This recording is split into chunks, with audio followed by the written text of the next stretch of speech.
వైద్య ఆరోగ్యంపై తెలంగాణ రాష్ట్ర ప్రభుత్వం ప్రత్యేక శ్రద్ధ తీసుకుని భారీగా నిధులు ఖర్చు చేస్తుందని స్పీకర్ పోచారం శ్రీనివాస్ రెడ్డి అన్నారు. రాష్ట్ర దశాబ్ది ఉత్సవాల్లో భాగంగా వైద్యారోగ్య దినోత్సవాన్ని నిజామాబాద్ జిల్లా కోటగిరి ప్రభుత్వ ఆసుపత్రిలో నిర్వహించారు.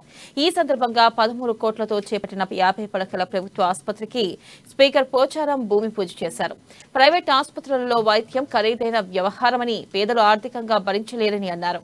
రాష్ట్ర ప్రభుత్వం ప్రభుత్వ ఆసుపత్రులను విస్తరించి ఆధునీకరణ చేసి అధునాతన పరికరాలు అందుబాటులోకి తీసుకొచ్చిందన్నారు. పేదలకు మెరుగైన వైద్య సేవలు అందించేందుకు రాష్ట్ర ప్రభుత్వం సిద్ధంగా ఉందని పేర్కొన్నారు.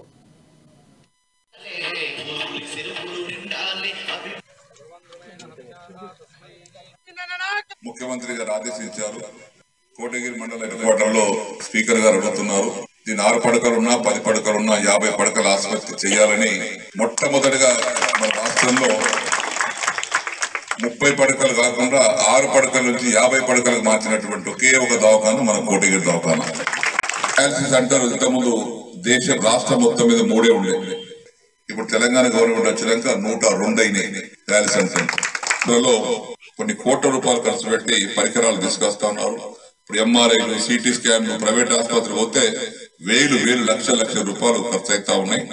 ఈ కొత్త దవాఖానాలు 4 రావడం గానీ, జిల్లాల ఆసుపత్రి మెరుగుపరచడం గానీ, ఇలాంటి 50 పడకల ఆసుపత్రి గానీ, 30 పడకల ఆసుపత్రి గానీ, ఇవన్నీ వ్యాధులకు నిర్మూలించుకుంటే ఆ విధంగా ప్రజల యొక్క ఆస్తిపాస్తులు కాపాడటానికి ప్రైవేట్ దవాఖానాలకు వెళ్లి లక్షలు కోట్ల రూపాయల ఖర్చు చేయకుండా గవర్నమెంట్ ఆసుపత్రిలోనే వైద్యం జరగాలనే ఉద్దేశంతో ఈరోజు రాష్ట్రంలో బడ్జెట్ కూడా చాలా పెద్ద కేటాయించారు.